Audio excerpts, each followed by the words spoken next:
we do not deliberately target any civilian objects in Ukraine, only military targets.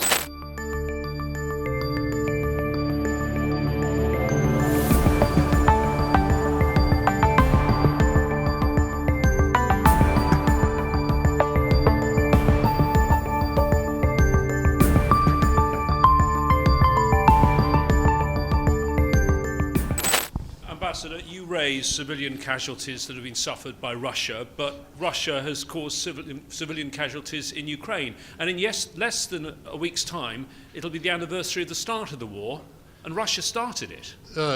First, we do not deliberately target any civilian objects in Ukraine, only military targets. That's point one. Secondly, as has been said many times over, we have not started this war. This war started in 2014 by the Kiev regime when it started their so-called anti-terrorist operation against their own citizens. We came to end it. We didn't start that war. About Alexei Navalny. I know, maybe it's not your direct responsibility, but you are a representative of the Russian Federation. Can you explain to the people around the world who are watching this, why are the Russian authorities not handing over his body? Do you have something to hide? Well, I think that the reason is simple, because the forensic medical investigation is not over yet. The exact cause of the death was not yet disclosed, while our Western colleagues rushed to claim 15 minutes after it happened, after the news were published, that this was the responsibility of the Putin's regime, etc., etc. I would like to appeal to these self-proclaimed fighters for freedom of speech.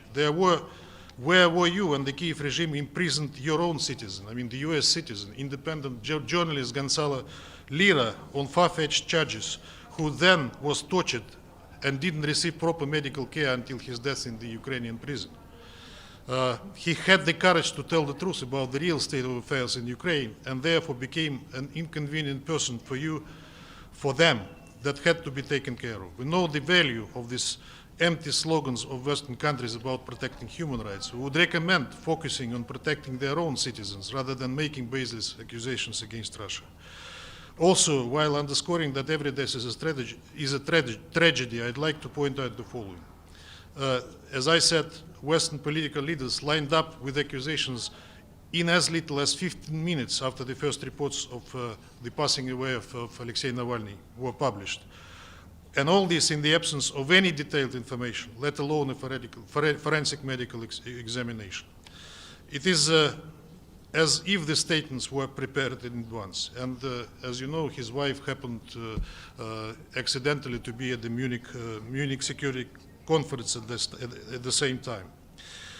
When it comes to investigating such heinous crimes and sabotage like the Nord Stream, for example, our Western colleagues are taking their time. The Swedish authorities already closed the investigation, and nobody else is hurrying with making the truth known. So I think that they better look for themselves before they make baseless accusations, even before any evidence came to light.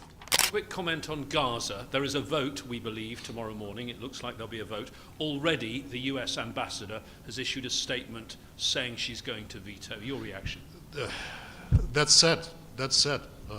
That we cannot come with the ceasefire for as long as 4 months, actually 5 months now, nearly 5 months. And that only one delegation is preventing that. I think that if we had come with the ceasefire the first time we proposed it, which was 16th of October, so many lives could have been spared. Thank you very much.